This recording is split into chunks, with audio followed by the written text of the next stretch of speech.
Hi everybody, my name is Shelly Fernandez and this is my second YouTube video. We're just gonna get right into it. Today we are making a dress for my little sister for her snowball in February. So for her dress, she wanted a like blue coral dress. She wanted it to be silky, like satin or silky. She gave me like multiple different style of dresses she wanted, and I had her pick one, and it would most look like it'd be like the green and the tan one. It has like, it's strapless, and it would have like a little fold of fabric right here, and it would be a shorter dress. She also said that she wanted like a corset backing with this dress, and she wanted a bow. She wanted like a bigger bow like you can see in the blue picture she sent me. We ended up scratching that, and it wasn't a big deal for her to have a bow, so no bow. We didn't do a bow. So before I made the actual dress, I made a mock-up of the dress just to make sure that the sizing was right and I wasn't gonna use good fabric and then like it not fit with the good fabric. So I did it with like this old fabric I had, did everything what I need to do for the normal dress, and that ended up not fitting because I printed out the sizing wrong. It was weird the way I did it. I don't know how I messed it up, but I did. I had to reprint everything out and yeah, cut it out, the pattern and stuff, and then I printed the actual size I wanted to and did another mock-up, but only for the top part, and it ended up still being too small for her. That gave me enough information, and I decided to go 2 sizes up for her just so I could have more room to like fit it to her. Now we get to the actual dress. I found a fabric online. It was like I don't know, I just looked up like blue, silky, stretchy fabric, and it came up this like not satin, but it came up a fabric that I thought would be good, and then I ordered like a sample piece just to see, and it was good. I ordered way too much fabric. I ordered 3 yards. I probably only needed like 2, maybe like 1.5 yards, but I ordered extra just in case. So when I laid down the fabric, I did it like hot dog style, like longer way, so the fold was longer, because in this pattern there's a lot of pattern pieces that it needed to be on the fold. So I did that. So I put the pattern pieces on the fabric paper. I used the grain line on the pattern piece to straighten out with the selvage on the fabric. I think I explained that right. With a ruler, and I pinned that down, and then we start cutting the pattern pieces out.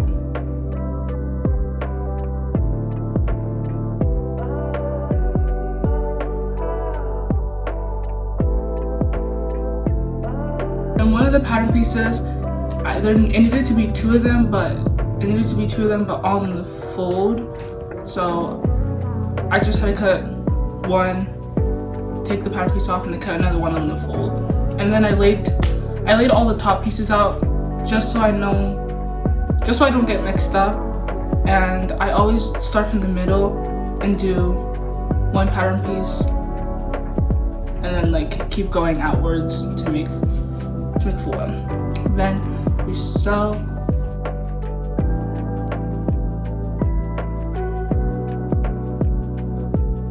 And we have the finishing product for the top piece only. And then we do the same thing for the bottom piece. I lay everything out just to make sure I had the right pieces on the right side. And then we go through and sew all the other pieces together. And we sew. And we sew.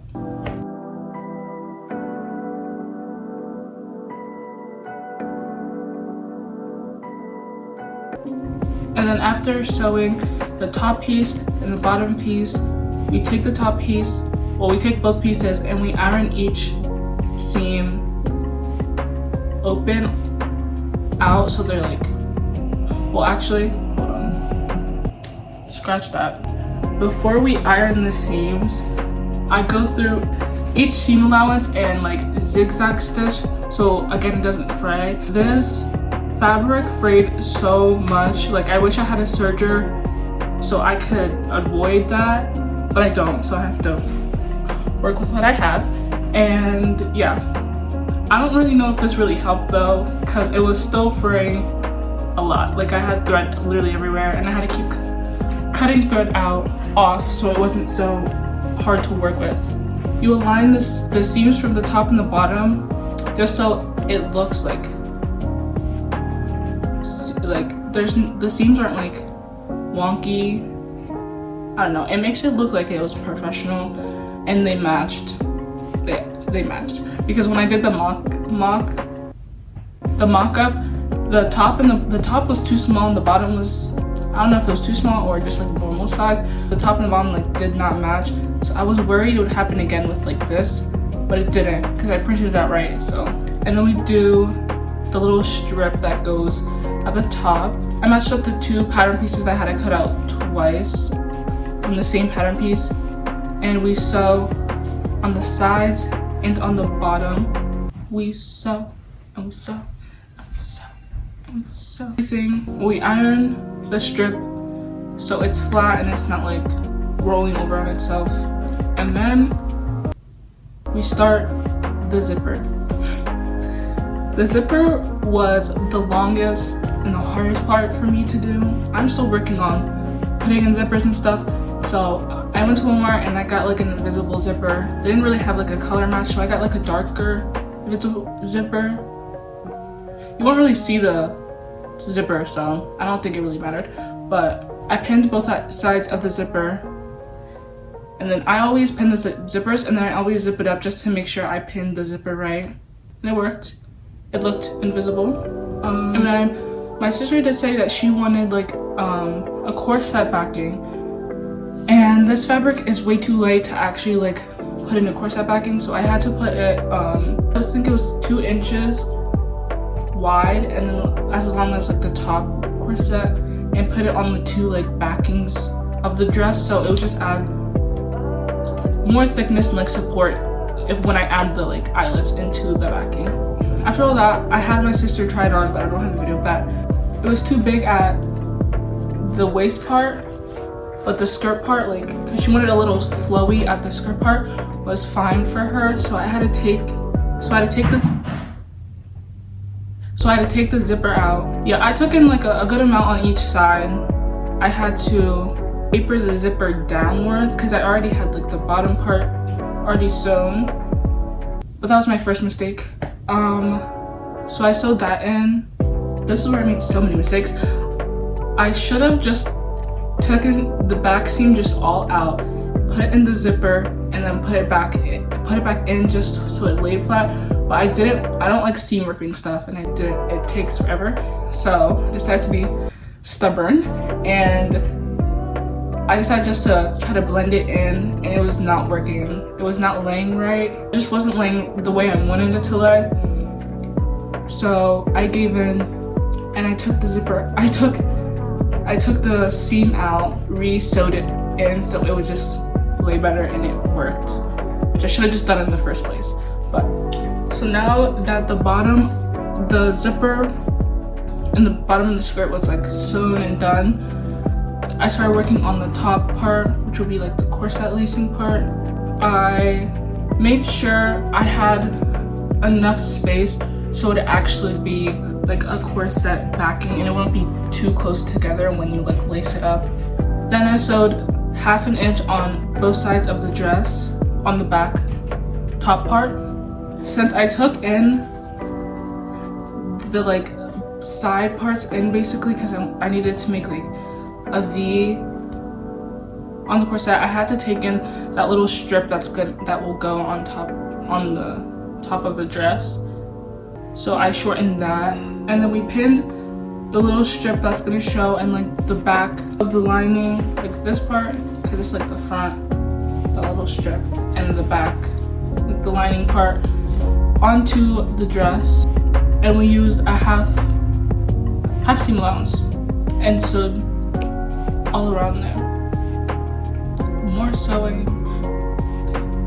We ironed like the lining part of the top and like the actual strip apart, so I could do a understitch. An understitch is when you sew the seam allowance to the lining part, and it keeps the lining from pushing like forward and rolling up. So then we get into putting in the eyelets of the corset. I marked out with pins how wide I wanted the eyelets to be, and like how many eyelets there needed to be. And then we got out the hammer.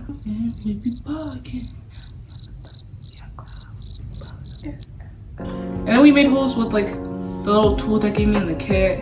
It was kind of hard to. I tacked down the little strip so it doesn't like flip up. I just tacked it down at like all the seam areas, so where all the seams are, like here, here, here, you know. I did the same for the lining in the back, so it also wouldn't like flip up. I had my sister try it on first just to see if she liked it, and it fit perfectly. Then I went to Joann Fabrics, and there wasn't really any ribbon that was like close to this like teal dark blue. I just got this like deeper blue, and I thought it was cute. I thought it would look well with the dress, and my sister also liked it, so win-win. It was a little it was a little short, but I feel like she said she likes it and it works for her. I think the dress turned out pretty well. The only thing about this dress was the fabric. The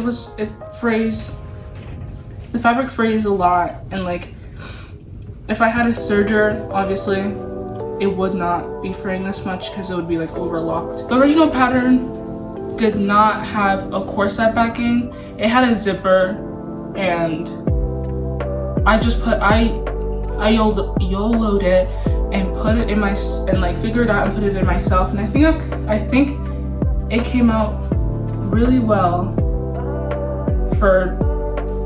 this is like my second time doing this, but I just love myself a corset backing. It looks cute. So for this time, I don't really have any like cute photos to put up the dress yet, because her dance is in February and it's June. If you want to see photos eventually, you can always follow me on Instagram. Go over there, and it'll be up there eventually in February, obviously. And I guess that is everything for this video. Make sure you like and subscribe. Follow me on Instagram if you want to see more photos of this dress. But thank you for watching. Ciao. See ya. Goodbye.